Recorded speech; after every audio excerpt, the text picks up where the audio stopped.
افغانانو کې کابلیانو کې چرته کې ستاسو نه سوال والا او خیر غوښتو والا څوک لیدلی دی؟ نه.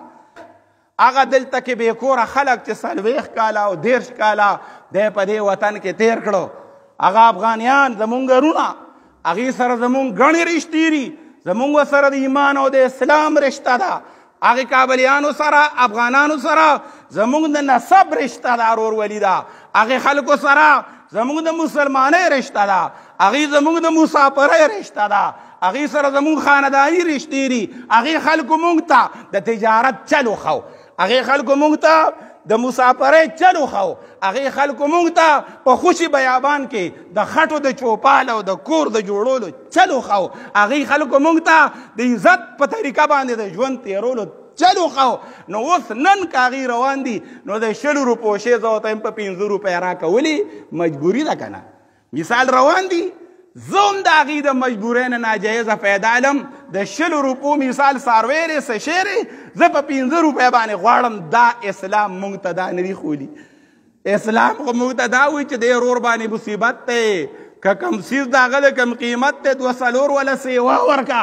مونږ د هغه پیغمبر صلی الله علیه وسلم امتیان یو چې مونږ ته یې ویلي وو چې د مجبوره سړي نه سودا مه کوه، په اونې پونې دام په ارزان قیمت باندې د مجبوره نه سودا مه کوه، هغه سره هسې امداد وکړه، او که اخلي تی نو په هغه قیمت باندې واله کم قیمت چې په هغه څیز کې دی په صحیح نرخ او صحیح قیمت باندې.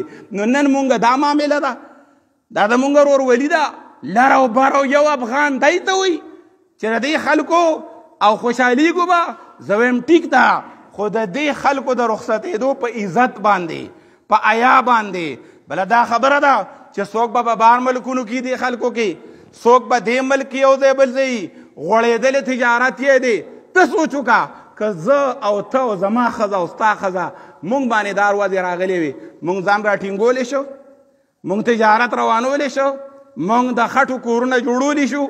تاسو په دک کې افغانانو کې کابلیانو کې چرته کې ستاسو نه سوال والا او خیر غوښتو والا څوک لیدلی دی؟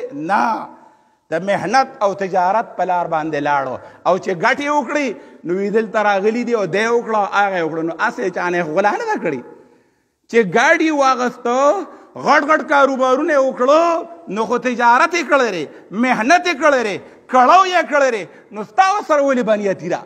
مسلمان خو به مسلمان سره بنیتي نه کوي. الدین النصیحه، دین خو خیرخواهي ده.